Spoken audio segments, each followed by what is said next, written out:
इस लड़की को आग के पास ले जाओ और बाकियों को पेड़ से बांध दो।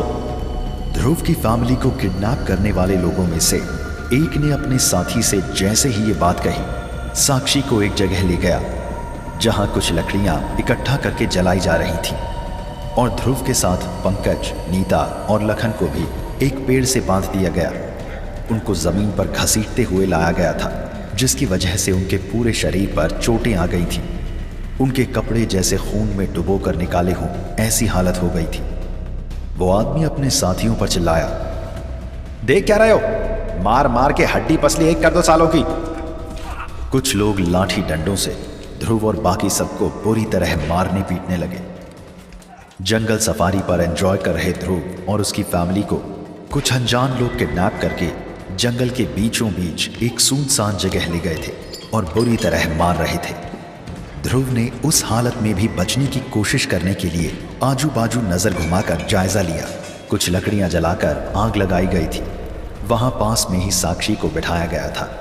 उसके हाथ पैर भी खोल दिए गए थे और उसके मुंह की पट्टी भी खोल दी गई थी, लेकिन उसके आजू बाजू काफी सारे लोग पहरा देते हुए खड़े थे जो साक्षी को रोक रखे थे। साक्षी के आजू बाजू बहुत सारा सफेद पाउडर बिखेरा गया था। वो सफेद पाउडर दरअसल इंसानी शरीर की राख थी जो किसी शमशान से लाई गई थी। साक्षी लगातार उन गुंडों से खुद को छुड़ाने की कोशिश करते हुए तिल मिला रही थी। छोड़ो हमें, क्यों मार रहे हो मेरे परिवार को, छोड़ो उन्हें। मॉम, डैड, ध्रुव तुम हिम्मत मत हारो, कुछ नहीं होगा हमें। ध्रुव आवेश में चिल्ला रहा था, छोड़ो मेरी बहन को, मेरे मॉम डैड को क्यों मार रहे हो, क्या चाहिए तुम लोगों को, छोड़ो हमें। ध्रुव की चीख चिल्लाहट से गुस्सा होकर एक आदमी ने डंडे से लगातार ध्रुव के सिर पर मारना शुरू किया। ध्रुव के सिर से खून बहने लगा। ध्रुव का पूरा चेहरा उसके खून से सना हुआ था। ध्रुव अनकॉन्शियस हालत में था। वो सब देख सुन पा रहा था, लेकिन अपनी जगह से हिल भी नहीं पा रहा था।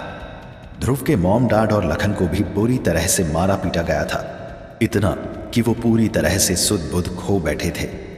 ध्रुव ने उस हालत में भी देखा कि उन लोगों के बीच में से सूट बूट पहना एक आदमी धीमे कदम से सामने आया और साक्षी के सामने जाकर बैठ गया। वो एक 35-40 साल का आदमी था। दिखने में खानदानी, रसूखदार मालूम पड़ रहा था।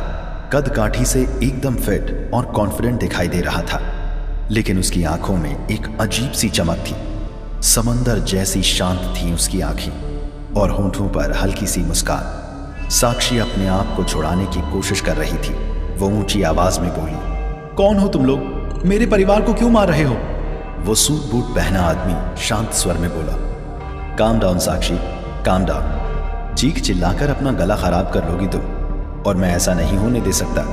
मुझे तुम्हारी काफी फिक्र है साक्षी।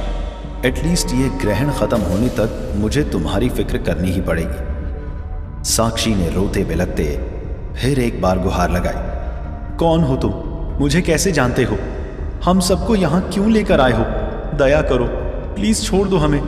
वो आदमी मुस्कुराते हुए बोला, मैं तुम्हें यहाँ लेकर नहीं आया साक्षी, कुदरत तुम्हें यहाँ लेकर आई है।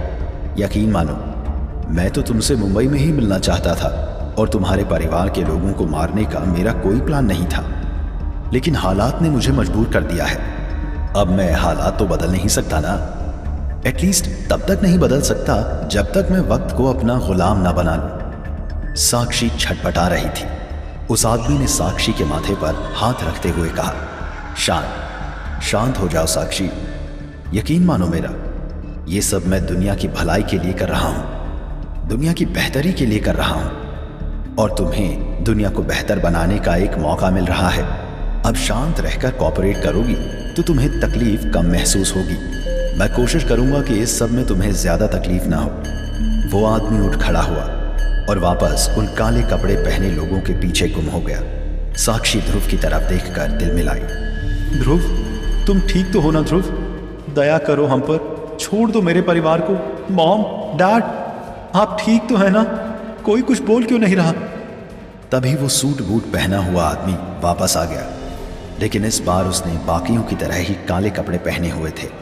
उसने सबके सामने अपने चेहरे पर राख मली। उसकी आंखों में अब सैलाब नजर आ रहा था। खून की तरह लाल नजर आ रही थी उसकी आंखें। काफी गुस्सैल दिख रहा था वो। उस आदमी ने ऊपर आसमान की ओर देखा। चांद को किसी काले साए ने दबोच लिया था। वो आदमी शैतानी हंसी हंसते हुए साक्षी के पास आया। साक्षी गिड़गिड़ा रही थी, प्लीज छोड़ दो हमें, दया करो प्लीज। लेकिन उस शैतान ने साक्षी की एक नहीं सुनी। उसने अपना हाथ आगे बढ़ाया और साक्षी की सलवार खींचकर फाड़ दी।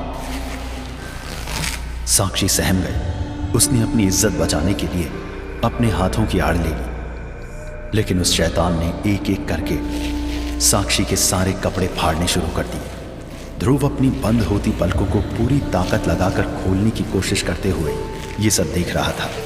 उसे सब कुछ धुंधला सा नजर आ रहा था, लेकिन वो खौफनाक मंजर ध्रुव को मौत से बदतर तकलीफ दे रही थी। ध्रुव की आंखों के सामने उसकी प्यारी बहना के साथ ज्यादती हो रही थी।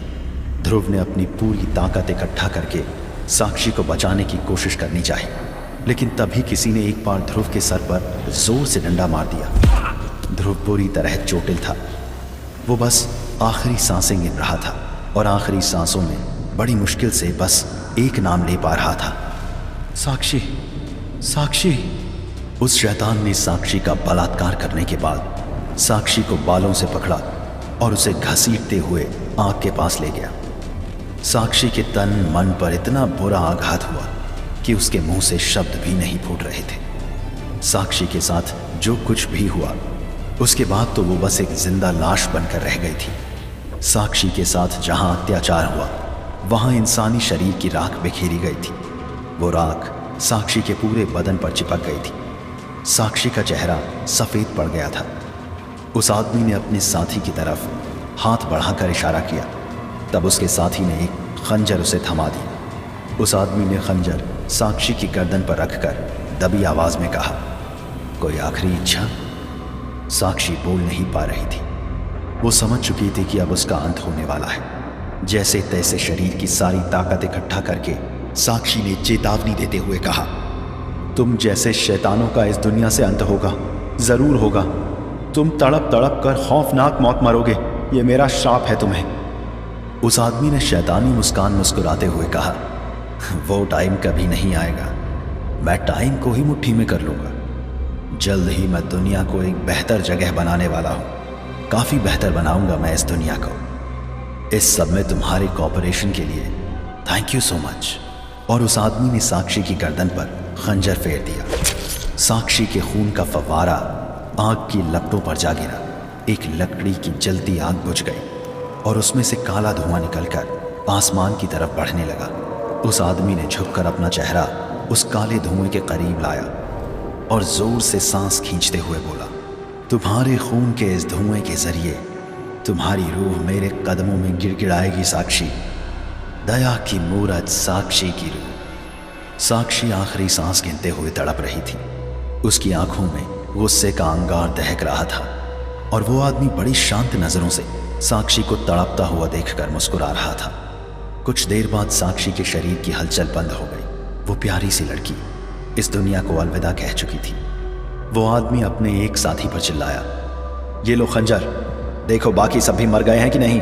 अगर किसी की सांसें चल रही हों तो खत्म कर दो उसे और निकलो यहां से जल्दी। एक आदमी खंजर लेकर दौड़ता हुआ पंकज के पास आया। उसने चेक किया तो पंकज मर चुका था। एक एक करके उसने सबको चेक किया।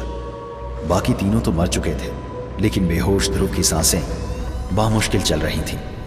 उस आदमी ने खंजर ध्रुव के सीने में घोंप दिया।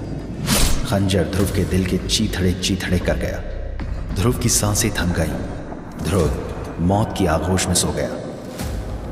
कौन थे वो लोग जिन्होंने साक्षी के साथ इतना घिनौना व्यवहार किया? क्या दुश्मनी थी उनकी साक्षी के साथ? क्या उस शैतान को उसके कुकर्म की सजा मिल पाएगी? अगर ध्रुव की जंगल में ही मौत हो गई थी तो हॉस्पिटल में मुर्दा लड़की से बात करने वाला ध्रुव कौन है?